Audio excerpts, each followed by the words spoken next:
So hello guys, welcome back again no, to the Bihero Master Siman channel. So ang pinaka-totoo at simpleng channel lang mga rin, no. So medyo na-busy lang tayo ng konti. Hindi natin natuloy-tuloy yung yung part 2, part 3. So tapusin ko na to sa video na to. So magandang araw sa ating lahat. So for today's video, I will be discussing about the part 2 of how to compute the required speed on board the vessel manually. So manually pa rin tayo guys. So alam mo naman na may mga Excel talaga yan, pero minsan sisimplang yung mga Excel file. So kailangan mo pa rin may backup ka na yung natutunan mo sa college, sa mabulang kristal mo, ipapakita mo talaga kung nagkalawang ka na sa mga calculation, manual calculation. So yung part 1 natin guys with actual yun with from Tangier to Antwerp with the same zone description. So ngayong part 2 guys, ito na yung i-compute natin manually ang how to compute required speed with different time zone. So let's say for example guys, same to na example sa part 1. Pero ang catch lang nito guys is let's say hypothetically na to siya guys, hindi na to actual na biyahe namin. Let's say for example guys, nag-DST yung Antwerp. So let's say ang Tangier is with the zone description of -1, so 1 east siya, tapos nag-DST man yung Antwerp. So naging siya, -2, 2 east. So, ngayon, paano natin calculatein manually by time difference method. So, hindi na ako magtatagal para matapos na tayo. So, ito yung mga teknik ko, yung mga tips mo para hindi ka talaga may mga kapitan kasi na bago bago aalis sa barko, sabihin, okay, cadet, third mate or second mate, anong required speed natin dyan sa from here to there. So siyempre wala kang dalang laptop o na-shock ka dahil nabigla ka. So ito lang gawin, no? Huwag kang magpanik.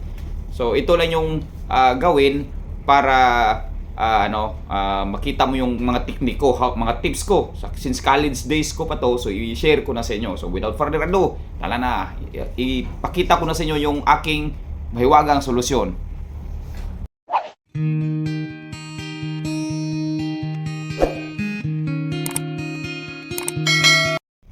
Ito na yung solusyon ko guys. So this is hypothetical lang to guys, hindi to actual. Yung part 1 yung actual, ito hypothetical lang to.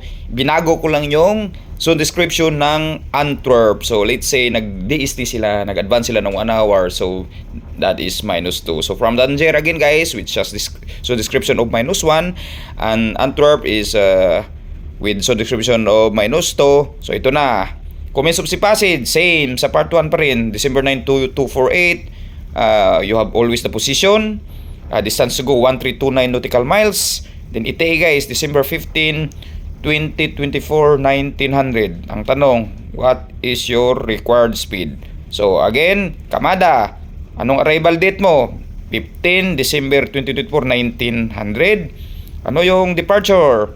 Commence of sea passage, December 9, 2024, 2248 minus. So ang labas ng guys, 5 days and 20 hours and 12 minutes.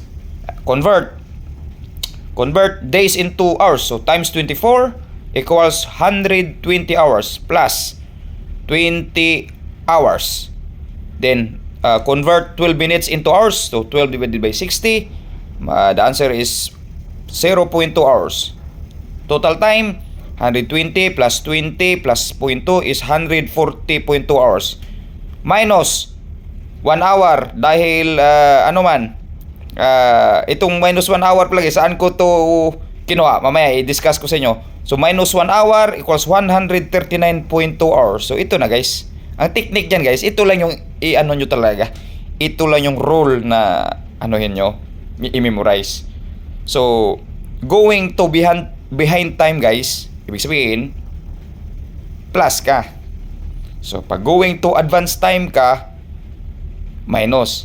So ito guys, bakit nag-minus tayo? Napansin, going to advance time daw. Advance time. Base sa bulang kristal, saan man ang naunang oras dyan? Galing ka dito sa -1.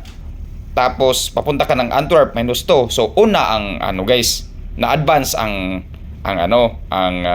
Antwerp. Kagaya lang dito ba, pag Tangier ka ng Pilipinas, anong zone description ng Pilipinas? 8. So 8 minus 1, 7 ang time difference. Pero mag-minus ka. So sa example natin dito guys, kay Antwerp man, So, isang oras lang ang pagitan. So, 2 east, 1 east. So, 2 minus 1, ang time difference nila, 1 hour lang. Tapos, applying dito sa roll sa baba, going to advance time. So, advance man ang kuan guys, mas nauna yung Antwerp dahil 2 sila. So, kaya minus. So, ito yung bakit binanusan ko yung 140.2 hours minus 1 hour. So, ang total time mo guys, 139.2 hours. So, ito lang.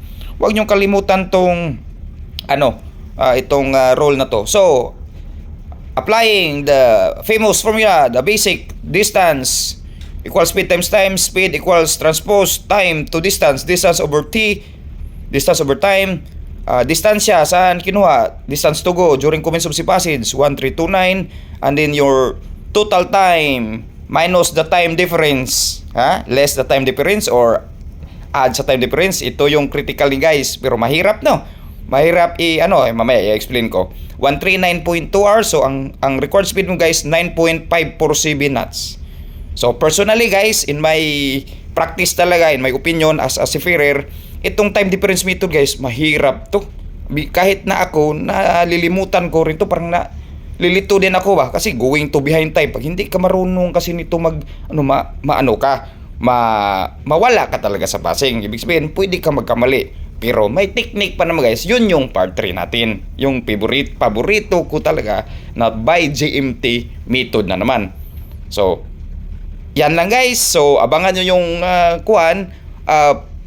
part 3, how to compute required speed by GMT method. Para yun yung kung parehas tayo ng baka hiyang ka rin doon sa GMT method. So, maraming salamat. Sa mga hindi pa nakapag-subscribe, just click the subscribe button and the notification bell for more updates. So, hanggang sa muli guys. Paalam. Babus. See you on part 3.